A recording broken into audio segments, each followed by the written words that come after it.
Can I start, Nina? Okay, good morning, everyone. Glad that you can be with us for this Glasgow COP26 side event, which is organized by the Task Force on Carbon Pricing in Europe. The Task Force is promoting carbon price targeting in the European Union, and we have enlarged the scope of our activities worldwide. And as such, we are working with the Chinese think tank, the International Finance Forum, and the American think tank Paulson Institute, because we all think that carbon pricing is absolutely key to decarbonize the planet. We have a series of speakers who have joined us, and we have only 75 minutes. And I will ask all of them to abide by the times which has been allotted to each of you. And so let us start without any further ado with opening remarks by Lord Adair Turner, the chairman of the Energy Transitions, with whom we have been closely working. Adair, the floor is yours. Edmond, thank you very much. And it's very good to join this hybrid meeting from here in Glasgow. Obviously, huge debates in Glasgow on how the COP26 is going, what progress we are making. And as always in these sort of international conferences, the glass is half empty and half full, progress on some things slower than others. But what I think is one of the most important aspects of progress is the almost complete acceptance in the private sector and across all the sectors of the economy that the target has to be net zero emissions by 2050. I was moderating a session with the global shipping industry on Saturday with probably 200 people in the room. And at one stage I said, are we all clear that the aim is not 80%, not 90%, it's net zero by 2050. And there was complete agreement that that is the case. The good news also, and it's been set out by the work of the Energy Transition Commission, is that we broadly speaking know the ways how we will get to net zero by 2050. At the absolute core of it is electrification, electrifying as much of the economy as possible. But there are, of course, hard to abate sectors of the economy where you can't simply electrify the economy. Sectors like steel, cement, long-distance shipping, long-distance aviation. Even here, however, we know that they can all get to net zero by 2050. We know that hydrogen will be a key mechanism by which they get there. So the key issue is no longer what are the technologies that get us to net zero, but what are the mechanisms, what are the policies? And carbon pricing has a crucial role to play. It's important to say that it is not the only role, and there are many other tools of policy which are important. When we have been driving the decarbonisation of the electricity system of the economy, we have often done that by effective power market design, by the use of auctions rather than an overt carbon price. When you try to get households to switch their gas boiler over to a heat pump, you probably don't do it entirely or even primarily by a price mechanism. You have to do it by regulation, by subsidy, by support. But there are some sectors of the economy where carbon pricing is particularly important. And they are in particular these hard to abate sectors of the economy: steel, cement, chemicals, shipping, aviation, and also aluminium, since I see some representatives from the aluminium industry at the back here. Why are they sectors where carbon pricing is so important? These are sectors where energy, and therefore if it is carbon intensity, carbon is a very important part of the cost structure. And they are also sectors where costs are professionally managed. Households don't professionally manage their energy costs. They don't get out a spreadsheet in the evening and work out the net present value of two alternative courses of actions, but professional managers of steel companies, shipping companies do that. And it is in those sectors, therefore, that we can expect to see a strong reaction to carbon prices, because you've got professional managers trying to minimize cost. They are also ones where, to different degrees, there will probably always be some cost to decarbonisation. We are now in some sectors of the economy at a stage where the transition to net zero will not cost us anything. Indeed, it will make consumers better off. By the end of this decade, I am absolutely confident that electric vehicles, passenger electric vehicles, will be not only cheaper to run than internal combustion engines, but cheaper to buy upfront. So in those sectors, eventually technology wins out and we move to a zero carbon economy. But if you look at shipping and cement, I think it is likely that even in the long term and even with technological progress, zero carbon long distance shipping and zero carbon cement will cost a bit more than the existing way of doing it. At the level of the consumer, that doesn't matter. Even if shipping rates go up by 25% because ships are going to burn ammonia in ship engines, that does a trivial impact on consumer prices. But the challenge is, of course, that at the level of the intermediate product, a ton of steel, a ton of cement or concrete, a shipping freight rate, there can be a significant cost impact on the cost of production. So we have in these sectors where there will be a difference between the zero carbon route and the high carbon route. At the level of the consumer, it doesn't matter, it's trivial. But if we don't level the playing field between the companies which are heading towards zero carbon and those which aren't, we have a major problem. And the steel company that goes ahead and builds zero carbon steel needs to have a carbon price applying to the production of carbon intensive steel in order to be on a level playing field. So what is clear in carbon pricing is that we don't need to set out and say the world needs a fully comprehensive, all sectors, all countries, exactly the same carbon price. What we need to do is concentrate on the practical and the essential. And the practical and essential is that we need carbon prices to apply to these specific energy intensive, harder to abate sectors of the economy. To give you an indication of this, we recently produced in association with the Mission Possible platform and the European steel industry, a report of the Net Zero Steel Initiative. It has been supported by the whole of the European steel industry and indeed Severstal from Russia as well, Tata from India.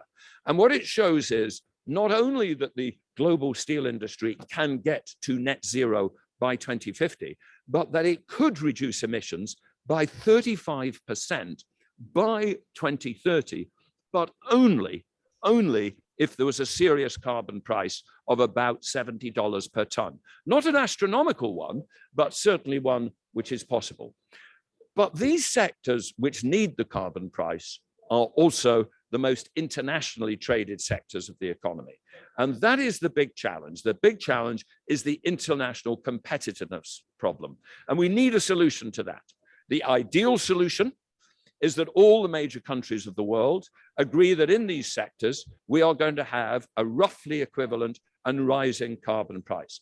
But the alternative is for one jurisdiction, one set of countries like the European Union to go ahead to have a carbon price, but then to apply a border carbon adjustment.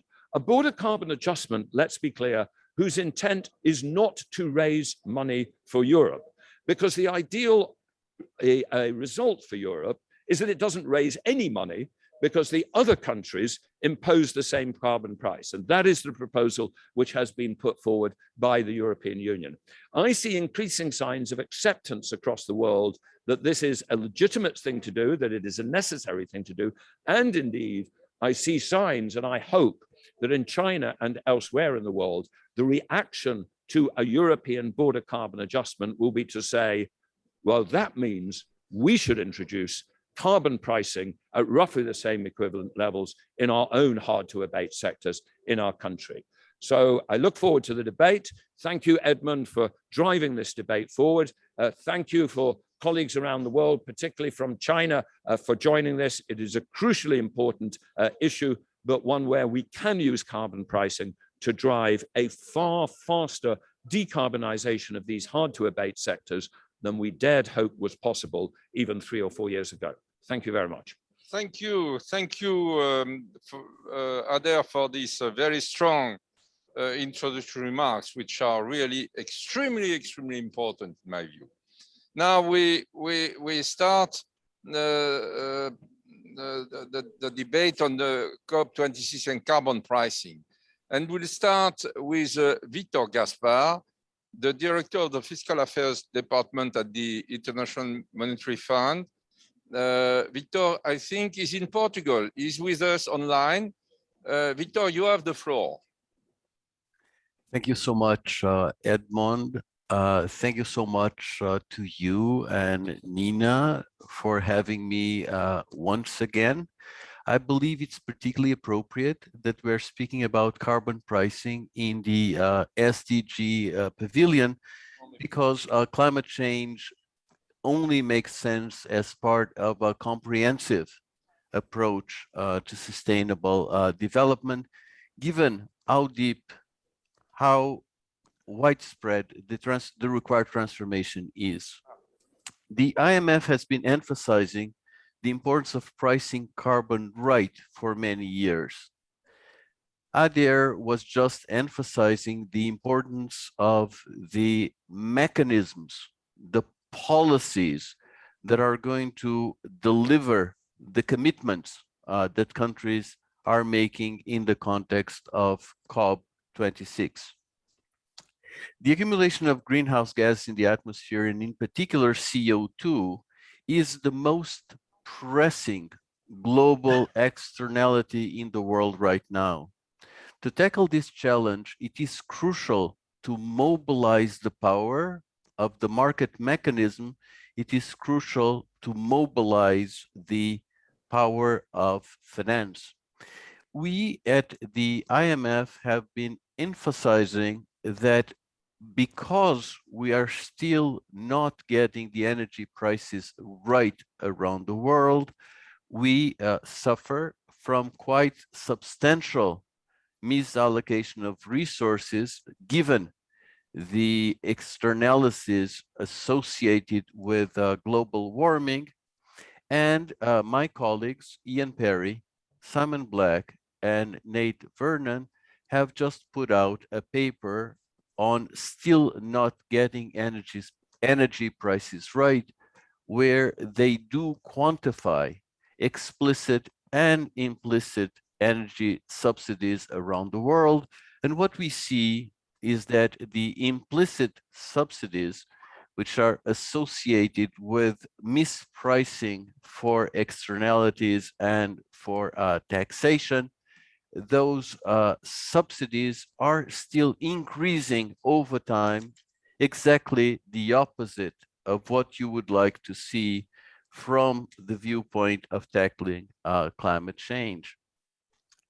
Adair has emphasized that we need a comprehensive approach. We need an approach that goes beyond carbon pricing, and that is, of course, right. But carbon pricing, as Adair was saying, is crucial to make pragmatic progress. And I want to devote the few minutes that I still have left to argue that carbon pricing is extremely important at an international level. We have also been at the IMF pushing for an international carbon price floor. My colleagues, Ian Perry, Simon Black, and James Rove have put out a paper in June setting out the details of such proposal. I have written a small piece with Ian Perry, basically trying to explain in 2 pages what the fundamentals are. And the fundamentals are to start with a small number of large emitters.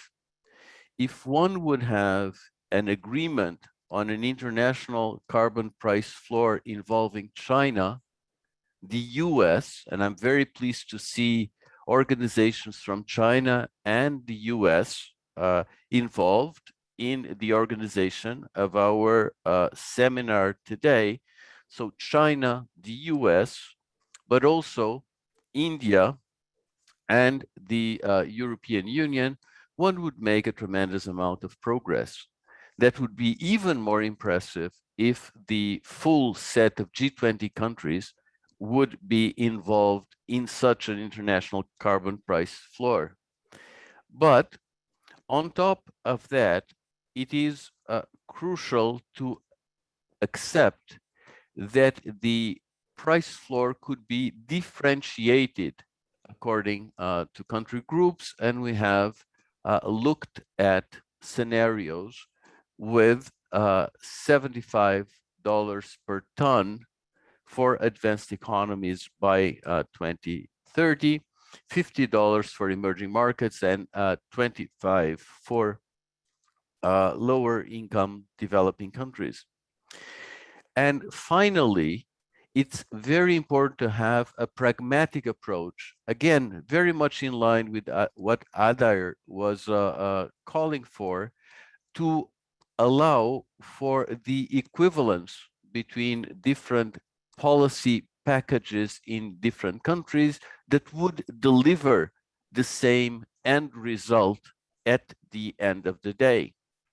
So the point here is that not only does carbon pricing help with the allocation of resources and the adoption and innovation of technology that we need to tackle the challenge of climate change, it also helps the world to do it together to make it easier to coordinate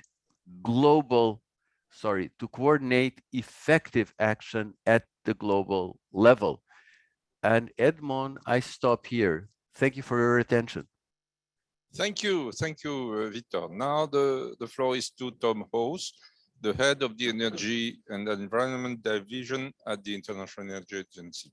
Tom, the floor is yours. Thank you, Edmond, and good morning, everyone. Thank you for joining us remotely from COP. We're in the middle of COP, and as Adair Turner outlined, there's been progress. In fact, the pledges that have been announced in the course of the week, whether at governmental level or industrial level, such as the Global Methane Pledge or other sectoral pledges, indicate the momentum that's been built up at COP, and the sense that there are clear objectives to be tackled.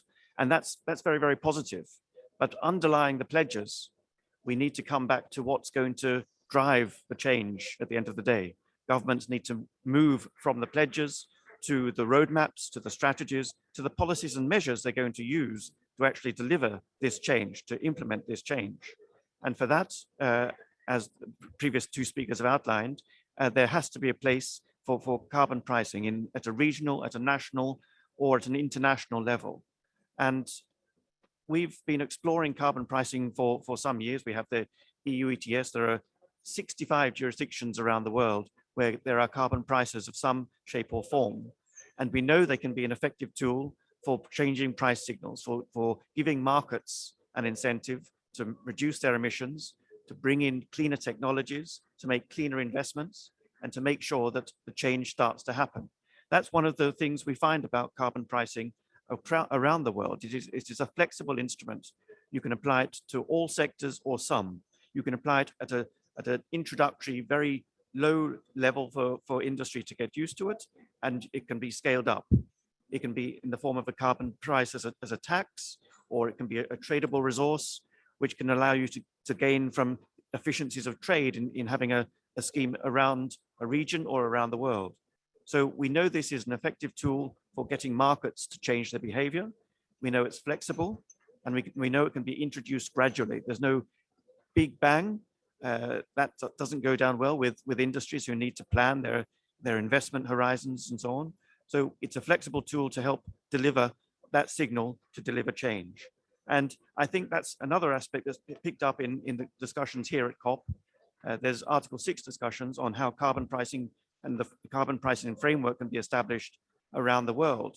That's great if we do establish an international trading regime and a reporting regime that facilitates this. That's all for the good, but it doesn't. We don't need to wait for that, for governments to start taking action already. They've made their pledges. They're starting to think about the policies, the roadmaps they need to follow, and carbon pricing can easily be a part of their own domestic measures in whatever form it takes. All countries will need to introduce measures. all countries can benefit from the introduction of carbon pricing. And with that, we start the road in the short term. We've got the long-term goal, but we need to start taking action in the short term to make sure we do start to implement and do start to get change in a very short period of time. Thank you very much. Thank you very much, Tom. Great. Thank you. I appreciate your comments. Now the floor is to Mr. Zhu Xiang, the International Finance Forum Vice President and Secretary General, and is a former Vice President of the World Bank and New Development Bank. Xiang, the floor is yours. Thank you. Thank you, Edmond. I think that it's very important for us in the context of ongoing and COP26 to discuss again about the carbon pricing.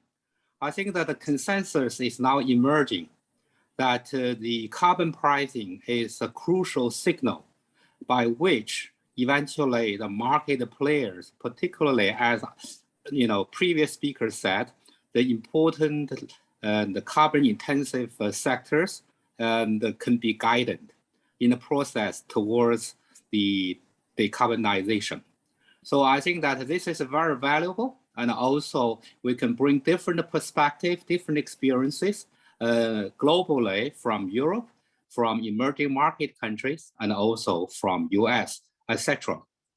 I think that carbon emission trading probably now is more advanced in EU, but at the same time got initiated in some emerging economies such as China. However, probably we need to be realistic in terms of time consuming to really make the carbon market and at the country level, eventually regionally and globally, and becoming much more mature and sophisticated. At the same time, I think that it's very important for us to firm up the strategic direction, because like any other things, without a sort of pricing as a benchmark, I don't think the market really can get a signal to do the right things as we wish. As the previous speakers also rightly pointed out, that government by government, particularly and at the stage of COP26, make a lot of pledges.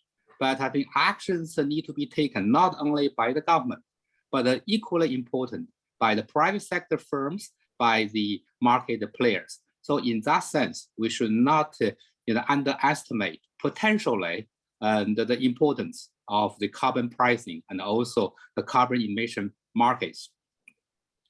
And for emerging market countries like China, I think at this moment, the market is still just initiated, and also the scope of market is relatively small.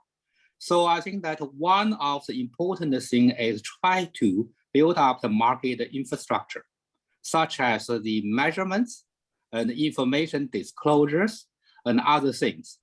I believe in these aspects, and the EU, among others, may have a lot of good experience and lessons to be shared with countries like China. So eventually, it may take less time for China and other emerging market countries to do the right things, and then eventually make the process much smoother and also with less challenges and concern, etc. At the same time, I think that as previous speakers just talked about, I agree, in addition to energy sectors, we need to increasingly look into these industries which are energy intensive. So even in the carbon emission tradings, I think that, for example, in China's current small market, mostly it's energy companies. We probably need to encourage other important sectors, such as the steel and such as cement, shipping, and others in due time to participate in the market, so the market scope can be expanded, so that eventually we'll see the pricing or the market mechanism can really play important role in all these sectors, which are really important to the decarbonization. At the same time, probably we should also bear in mind and the bumpy road towards decarbonization. At this moment, in many parts of the world, we see the energy shortages. We also see the pricing of the energies shooting up. So that's probably also the lessons we need to learn. Attention probably should be also paid to the fact that in the context of the shortage of energy markets, and also at the same time, the fossil fuel probably at this moment is still playing an important role in supplying the energy, particularly to the millions of consumers. What will be the impact on the carbon trading? And also, I think for the carbon market, particularly for these initial markets, how eventually we can try to manage the fluctuations, because the pricing probably one of the functions is just a signal to the market. But if the market pricing probably will be at one time too fluctuating, that may not be good thing for the market players to take. Last but not least, we talk a lot about the new concepts like the border and the carbon adjustment mechanism. Conceptually, it's very interesting.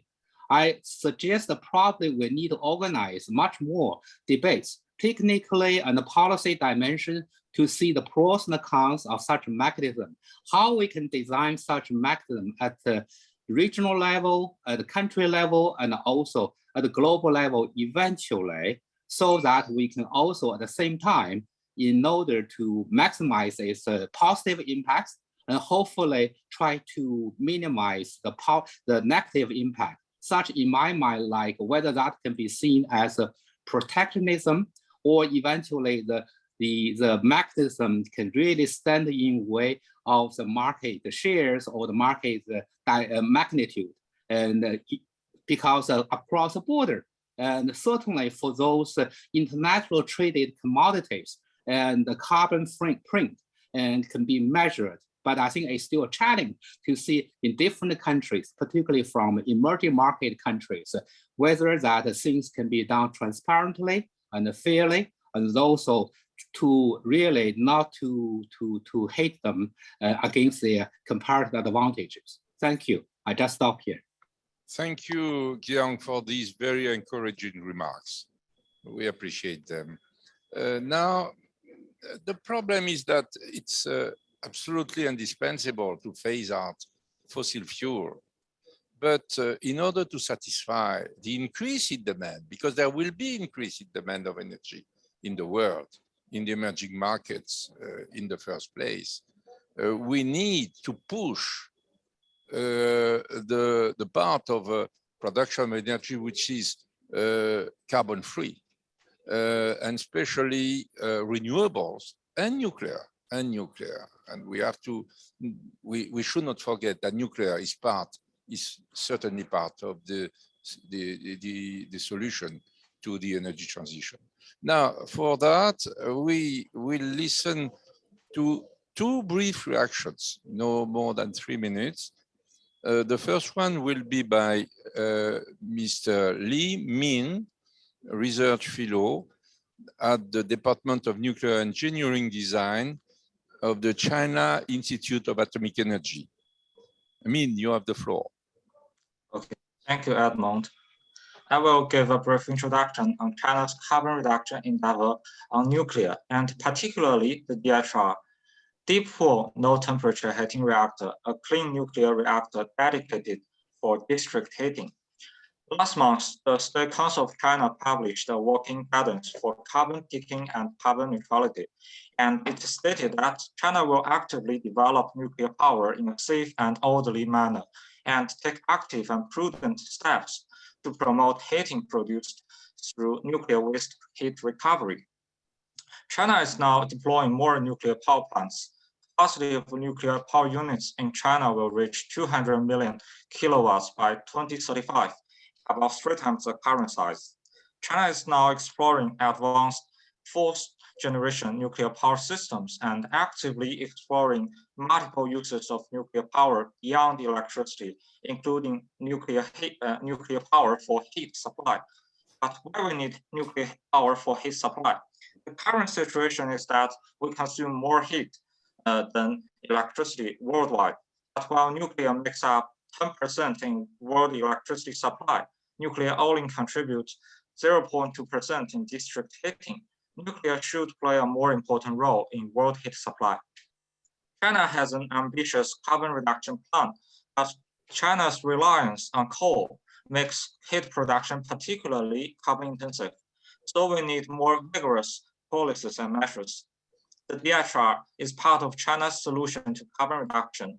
It is designed to replace coal and gas boilers to provide district heating. The 400 megawatt reactor can provide heat for around 10 million square meters and reduce carbon emission of 520,000 tons a year. The reactor is safe, simple, and economically competitive. In November 2017, China has completed the first step principal verification, providing heat for 2 office buildings using a similar design reactor. Currently, we are working on a demonstration project in Liaoyuan, Jilin province in northern China. We have received the first stage permission from the National Energy Administration. It is planned to provide district heating in late 2024. Beijing just had the first snow this year, last weekend. It's getting colder and colder, and district heating has just started, which is still provided mainly by gas boilers, leaving millions of tons of carbon emission in the 4 months heating season. We hope that with new techniques like DHR, we can get warm with no carbon emission in the near future. Thank you very much, Edmond. Thank you, Min. Very useful comments.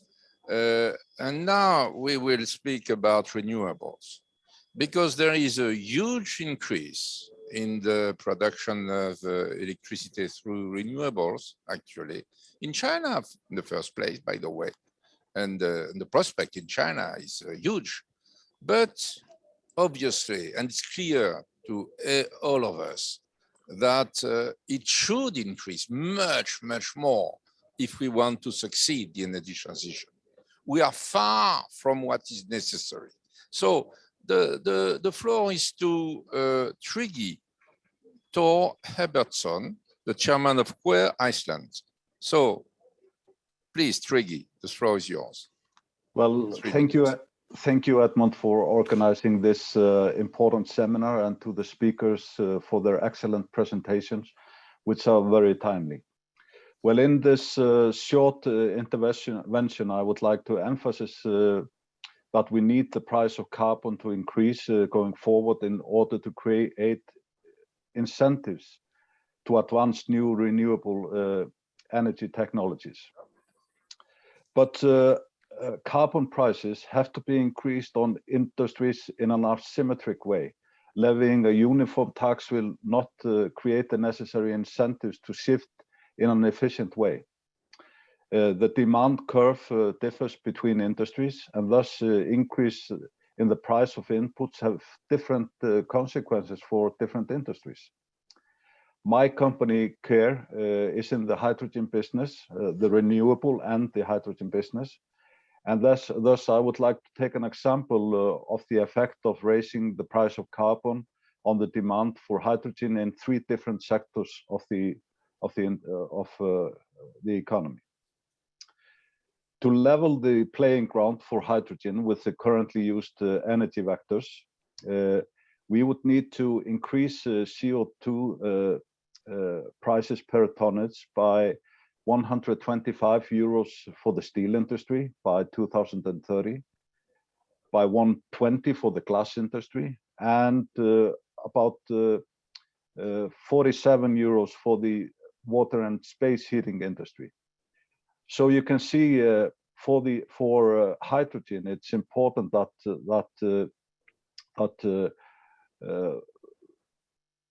CO2 taxes or prices are levied in a asymmetric way. Also, I need to emphasize that we need mechanisms as CBAM to be enforced. Otherwise, there will be carbon leakages and which are extremely bad for the what we are trying to fight. industries will simply move to countries that do not enforce. But anyway, I think this short time is running out, and I thank you all very much. Thank you. Thank you, Trygve, for these excellent remarks. Now we go to the sectoral approach and carbon pricing. Sectoral approach which Adair explained very clearly in his introductory remarks. And we will start with the focus on the European CBAM. We have already spoken about the European carbon border adjustment mechanism, Adair first, and the other speakers as well. And it's very important to speak about that, because I think that it can be an excellent catalyst to push the other countries to put a price on carbon in the sectors concerned. So in order to speak about it, we could not find a better speaker than Gerasimos Thomas. Gerasimos is the Director General of Taxation and Customs Union at the European Commission, and as such is responsible for the implementation of the European CBAM. So, Gerasimos, we are very glad and very honored to have you with us, and the floor is yours.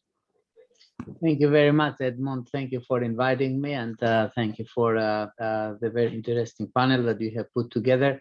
As it was mentioned already, we have a range of instruments in order to move forward in this important effort to achieve carbon neutrality. And our belief in the European Union is that over the last few years we have been, let's say, worked a lot with regulation, and we have worked a lot in the development of the ETS market. But now, as the ambition of is moving to higher levels, the issues of carbon leakage will intensify. And at the moment in the EU, we are, let's say, dealing with carbon leakage risks through free allowances, but we believe that, over time, they have to be removed and they have to be diminished. And we have to rely to instruments that give more incentives at the global level. So I think, as it was said in the very beginning of the introductory remarks, I think the carbon border adjustment mechanism that we have proposed last July in the European Union already is encouraging a significant discussion around the world. The CBAM that we are proposing will only take effect in 2026.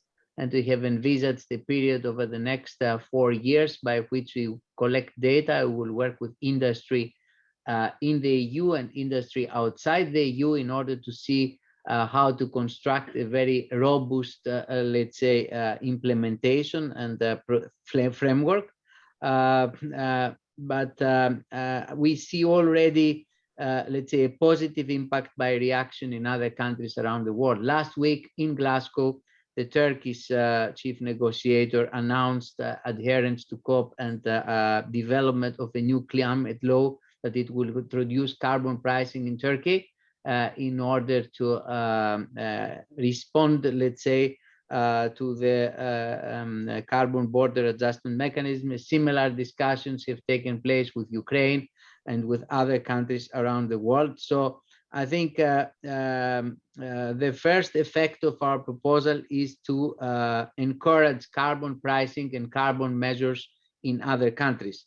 The second effect out of this is that it will create awareness among producers and companies in countries around the world about the importance of benchmarking in CO2 footprint. And I think the process of what Professor mentioned, that the process of creating the right measurement aspects and the right control mechanisms to verify the CO2 footprint of the different companies is equally important. So the carbon border adjustment mechanism will start in 2026. We will have 4 sectors with a simple products where it is simple to calculate the CO2 footprint, and then we will move to other sectors after 2030. It requires a certain preparation. I think we have a fair package to give us the possibility to discuss with our international partners. These are primarily, the instrument is primarily addressed to companies and not to governments, but it has the effect that governments react in order to introduce domestic pricing. And I think this is very encouraging. I would agree, we have been in close discussions with the IMF, and as Victor Gaspar and Lord Turner said, this is probably the second best to have a globally coordinated carbon pricing. And I think we might get there at some stage, but I think at the moment, what we are doing in the US is to use our expertise in measuring CO2 footprint for industrial productions, benchmarking them and verifying them, and we will try to export this expertise to producers around the world. And we believe we see a lot of interest around that, including for our partners that are skeptical, because we are offering a process of alignment rather than a tax at the border. Thank you. Thank you very much, Gerasimos. Now, the focus will be on the technical dimension of the phasing out or removal of carbon, which is obviously a key issue if we want to decarbonize the planet. And as such, I think that we could not find a best speaker than Graciela Shishilneski, whom you all know. She is a great expert on these issues. She played a leading role in the implementation of carbon markets, in the design of carbon markets in Kyoto, and she has even created a firm specialized in CCS, global thermostats. So, and I greatly thank Graciela to be with us, because she's in New York, and you have to keep in mind that in New York it is, I think, about 4 o'clock in the morning, in the night. So, Graciela, you have the floor. Thank you very much, Edmond, for these very interesting presentations, your welcome remarks, and also Lord Adair and the comments we just heard. Very interesting indeed. I wanted to say that central to this COP, COP26, is the fact that in addition to limiting emissions of CO2, now we need to remove the CO2 that is already in the atmosphere. And that is a real necessity, without which we won't be able to fight the worst effects of climate change. This is new, and it requires new tools and new pricing strategies as well. The carbon market that I had the privilege of designing and writing into the Kyoto Protocol in 1997 is critical, as you all say, but in addition to the largest of the carbon markets in the world, the European Union emission trading system, which demonstrated in 2020 that it was able to reach the proposed targets of reducing by 20% the emissions from the base year of 2005, as it was proposed to do initially, that market is not capable, of course, to deal with the issue of carbon removals, because carbon removals means to take from the atmosphere the CO2 which is already there. So it cannot be satisfied by reducing the flow or emissions of CO2. We need, essentially, we need to remove the CO2, which requires different technologies. Edmond made the point that technical issues are required and mentioned the company, Global Thermostat, that I created, that is able to do so in a commercial way, because it is possible to remove the CO2 from the atmosphere in the same way that we remove petroleum from the soil, but instead of bringing it up, bringing it down from the atmosphere and use it commercially. But what we are missing is a carbon market strategy for the carbon removals. So I wanted to suggest how to do that. And I wanted to add there an idea that Edmond Alphandéry has suggested. His idea is to do the adjustments that are needed for the nations in order to compensate for their excess of emissions, not by just using currency, which is important, of course, but also by using carbon removal tools. And that would be the beginning of what I would call a carbon removal market. And this is something that I'm discussing with people in the European Commission who are kind enough to provide feedback. And it is therefore particularly important that Gerasimos Thomas is here, and I'm very pleased to be able to be addressing this group. Because we need to remove CO2, not just diminish emissions, the target for each nation, instead of emission limits, as it is in the carbon market that I wrote into the Kyoto Protocol in 1997, the target is precisely the carbon removal targets. How much carbon do we have to remove? We need to remove billions of tons. According to the IPCC 6 assessment report, and even by the US Academy of Sciences, 20 to 40 billion gigatons to be removed in 10, 20, 30 years, every year from the atmosphere. This is how crucial, difficult the problem is. So it is possible to do so. And as a matter of fact, the Energy Department of the United States is now, has now a project to reduce the cost of the removal of a ton of CO2 that they expect to go down to $100 per ton in the next decade, in the next few years. It is important to understand how this market would work. So each nation would have a carbon removal target. It is no longer to reduce emissions, which are necessary.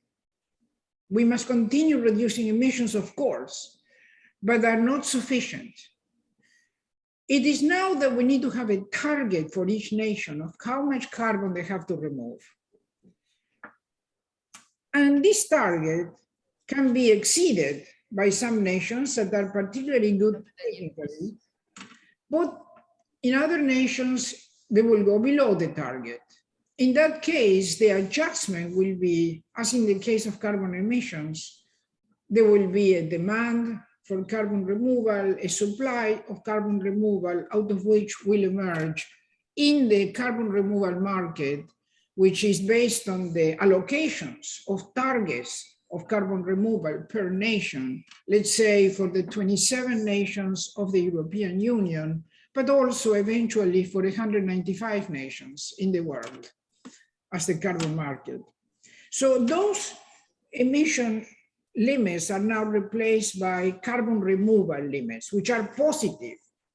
We need a positive amount to be removed. From the supply and demand emerges the carbon removal price. And how much should that be? As I said, the Energy Department of the United States expects that that should be $100 in the next few years per ton of CO2.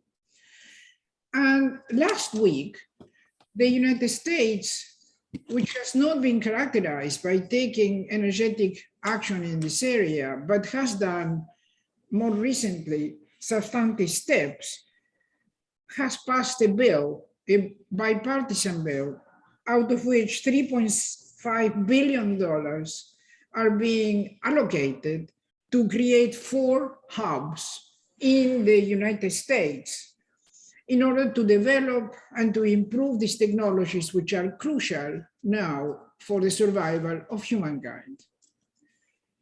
These 20 to 30 gigatons of CO2 per year are also possibly used for commercial purposes, because CO2, like petroleum, is based on the carbon molecule, very useful molecule, and the market for CO2 right now in the world is approximately $1.1 trillion, according to McKinsey, at least in this decade, $1.1 trillion in the current decade. What are the products that can be produced with CO2, and why is it commercially feasible? You can produce fuels, synthetic fuels. It is possible to produce synthetic gasoline from air and water. And in fact, Global Thermostat has a project with Siemens, the German firm, as well as with Porsche and Exxon, in the part of Exxon that is trying to find solutions. So the solution to the carbon removal necessity now could include commercial development in developing nations that not only produces economic welfare, but cleans the atmosphere at the same time. In addition to the CO2 being used for synthetic fuels, as I mentioned before, for example, gasoline produced from water and air, taking from air the CO2 and taking from water the hydrogen that are mixed to form gasoline. Water desalination, that is crucial for the world, requires the use of CO2. It's also polymers that can be produced from CO2, the same way that they're produced right now from petroleum, but instead of petroleum, using CO2. In agriculture, fertilizers can be produced, are produced using CO2. So we have agriculture, we have industry, cement is produced using CO2. And this market, as I said, is $1.1 trillion right now, this decade. Therefore, I want to suggest that we transition with more ambition, just as the COP26 attempts to acquire, by adding Edmond Alphandéry idea of introducing carbon removal as a way to settle the accounts in the carbon market, and then to define the carbon removal targets for all nations, as it was done in the Kyoto Protocol for the emissions. But this time they are positive targets, is what we have to achieve. And we can do it by defining first of all, the certification that is needed to make sure that the procedure is removing carbon from the atmosphere is reducing the CO2 in the atmosphere, is controlling the gases that are producing climate change. The same structure of the market can be utilized here, but instead of being a market to trade emissions, is now a market to trade carbon removals by nations and as well by regions. The technology is very new. It has a lot of support. It has money behind it now in the United States since last week. And now we have to proceed to the next step to join the carbon market with the new carbon removal market that hopefully will bring together with the price system the most energetic way that we can try to control the increase in climate, the ambition being 1.5 up to 2 degrees. Thank you. And I propose the discussion with the IMF and the International Energy Agency to be critical for moving ahead on a project of this nature that already has funding and also a lot of support in the United States. Thank you. Thank you, Graciela. Don't worry, you will get involved next year. We will work with the International Energy Agency, with the IMF, and with many other institutions and firms on this issue. What you said, which is extremely, extremely important, is that the challenge is not to stop the increase of the carbon in the atmosphere, but to start to remove not all the stock, because the stock is so huge, but to start removing part of the carbon in the atmosphere. This proves the challenge ahead, which is unbelievably important, huge, for 30 billion tons of carbon every year, increase the stock of carbon in the atmosphere. So we have to start removing the stock. So you see the challenge ahead, and we will work in the orientation you designed.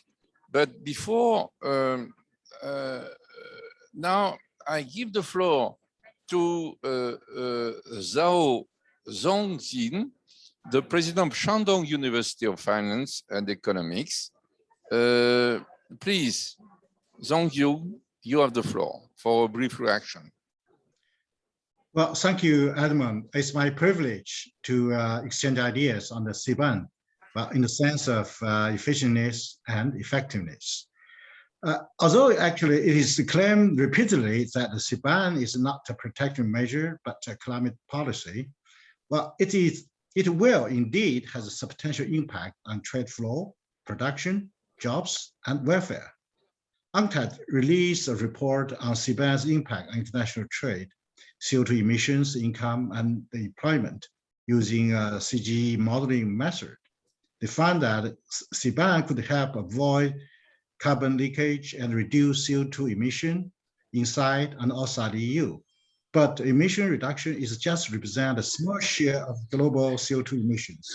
Therefore, they argue that CBAM may only play a limited role in achieving emission reduction goal, especially given, well, the current global production network and global value chains. Well, CBAM will result in a decline in export in developing countries, including China, in favor of developed countries. Well, as a trade-related climate policy, you need to keep in line with the multilateral trading system, which is facing innocent harm, considering non-discrimination rule and development agenda. As a climate policy, you also need to basically follow up the common and differentiation principles when fight against climate change.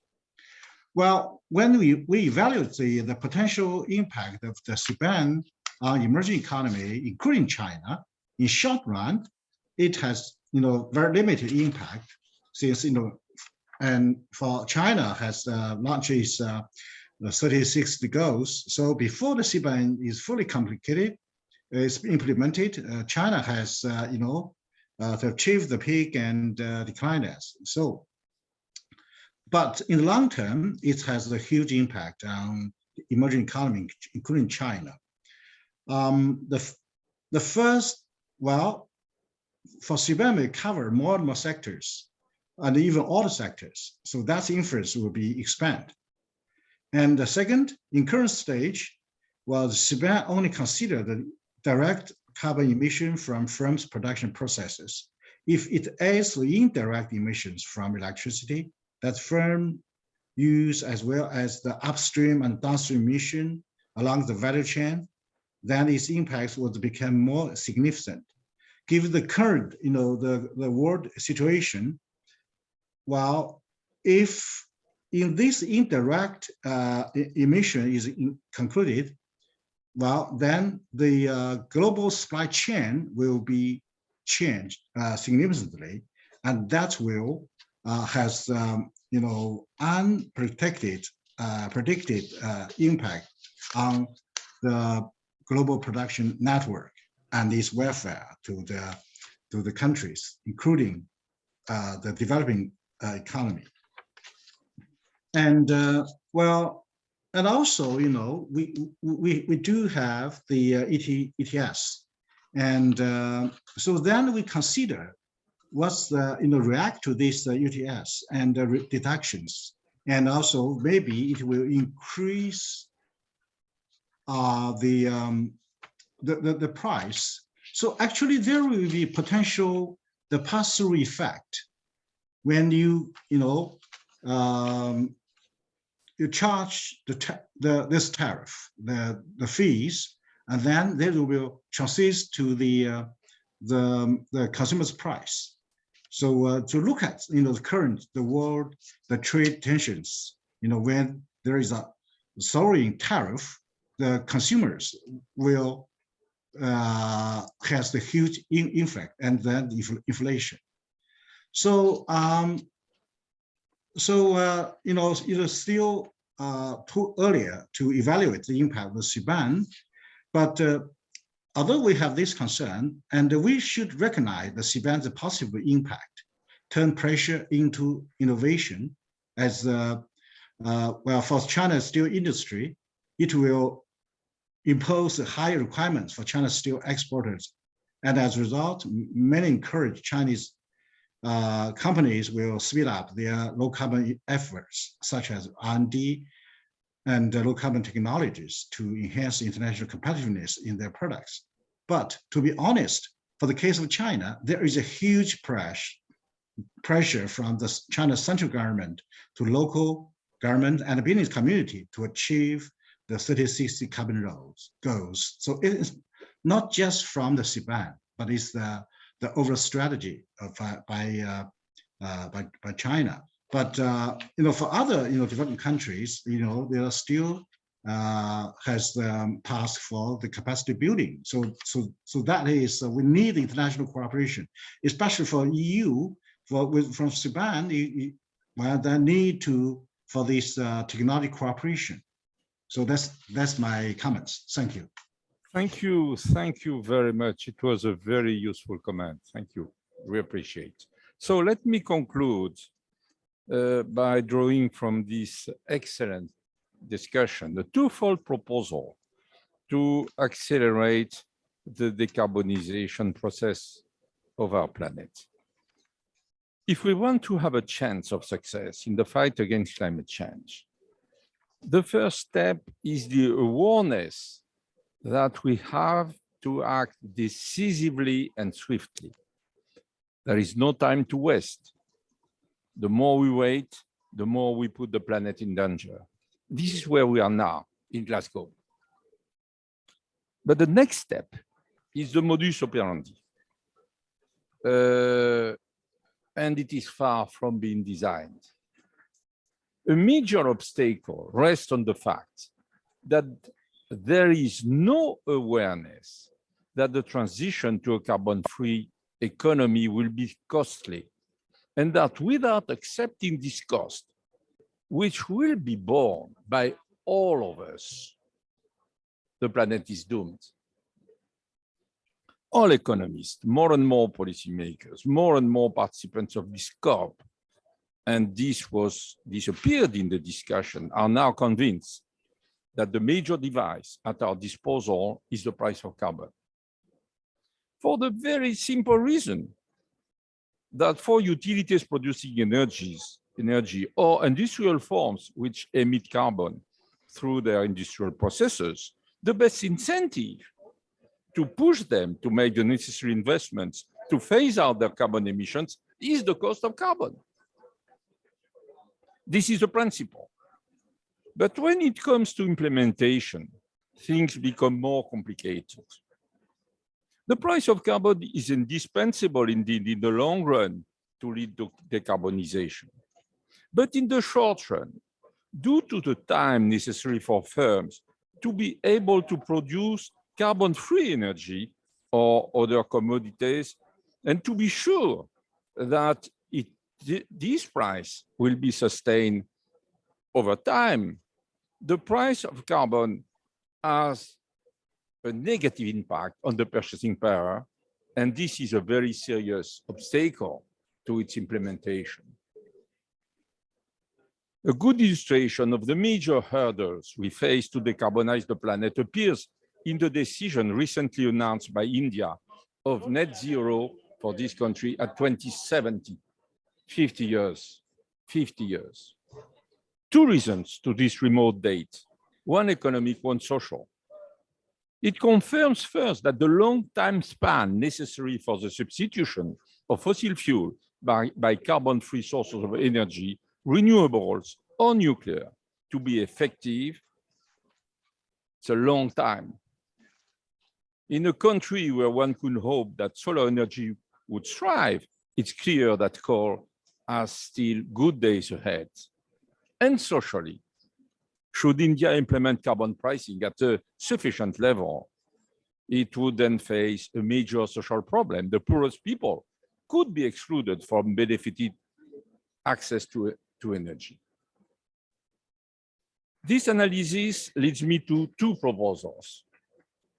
The first one is about creating a strong, very strong incentive for firms who emit carbon to swiftly phase out their carbon emissions. Let us take an example, which is very important. It's coal-fired plants in China, a country with whom we work closely and which is making very, very big efforts in order to phase out carbon emission. Coal-fired plants in China emit about 4.5 billion tons of carbon, 12%, 12.5% of the world carbon emission in the world, 12 just coal-fired plants in China. There is a technique to retrofit these plants, which for their major part are new. They will live probably more than 40 years in the major parts of them. And then they cannot be closed. What should be done in order to stop their carbon emission? The cost of the technique exists, which name is, as you all know, carbon capture and storage. And the cost of this carbon capture and storage technique is rapidly decreasing. It was said already, according to recent studies, not only in the US by the Department of Energy, but also in China. Due to economies of scale, it could fall down to about $30, 160 RMB per ton of carbon by 2030. $30. This is not my figure, an official figure by experts in China and in the US. China has recently adopted a national market for carbon, as you know. And these plants are in the perimeter of this market. Let us assume that the floor of the price of carbon on this market is fixed at $30 a ton or 160 RMB. Why not giving to these plants credits in terms of deposit to their banks for no more than 3 years, corresponding to the amount of their payments for their carbon emissions. The time to build carbon storage and this CCS. They, having this deposit at their own disposal, would help them finance the annuities of the loans necessary to fund the retrofitting through CCS, because and there will be a very strong incentive, because the price to emit will be the equivalent of $30 per ton if they keep emitting carbon, and obviously the investment to avoid emitting this carbon will be lower for them. So they will have an incentive to do it. It is clear that it would be a huge incentive for these plants to make this investment as far as possible, as fast as possible, and therefore to stop their carbon emissions. Because, I repeat, financial costs will be lower than what they would have to pay if they were keeping emitting carbon. The same principle could apply to all industrial sectors concerned, such as steel, cement, fertilizers, methane. But in order to succeed, we would need to create a global level playing field in each industrial sector, as Adair Turner explained this morning. This industrial sector concerned, and the level would have been determined by these industrial sectors. And finding part of the investment funding in the credits accumulated by their carbon emissions over, let us say, 3 years, the time to build, to make the necessary investment, would be a huge incentive for them to swiftly make the necessary investment to stop their carbon emissions. For a very simple, very simple, it will be more interesting to make the investment than paying the price of carbon. And anyhow, who could object that these investments are absolutely necessary if we want to have a chance to save the planet? And the sooner the better. And to push in this direction, the European Carbon Border Adjustment Mechanism, as it was stressed this morning, is an excellent catalyst. To those who argue that at the end of the day, the price of these industrial retrofits would be paid by the end consumers, I answer that they are certainly right. But it is obvious that it will be also the case if the firms concerned postpone their decision over time, when unfortunately it might be too late and at least much more costly. Again, let us stop fooling ourselves. We must all admit that the decarbonisation of the planet will have a cost paid by the end consumers. We won't succeed without paying the bill. And the more we wait, the more we'll have to pay if it is not too late. My second proposal, which I draw from the previous analysis on India, is that we have to cope with the distribution of the burden of the energy transition, which has to be alleviated for the poorest. That is absolutely clear. Those in the future who will be the most in need of energy will be those living in emerging countries. We need to help finance their energy transition and do it by reducing their cost for investing in clean energy, in energy which does not emit carbon. As a matter of fact, rich countries are responsible for the major part of carbon in the atmosphere. Is it not fair to transfer the necessary resources from the rich countries to emerging ones? And by the way, it is not only a moral duty, it is also in our own interest to see these countries stop emitting carbon, and to see that India says that they will be at net zero in 2070 is encouraging us to help them to make the energy transition. Again, the best device to this effect is the price of carbon. And it is clear that a floor applied to all countries in the world, not at a very high level, would be borne mainly by the main emitters, which are the richest countries. In a significant part of the proceeds, should be refunded to emerging countries to help them build the necessary infrastructure in clean energy, a very ambitious platform, which I am afraid is the minimum we should do in order to have some hope to avoid a major disaster for life on Earth.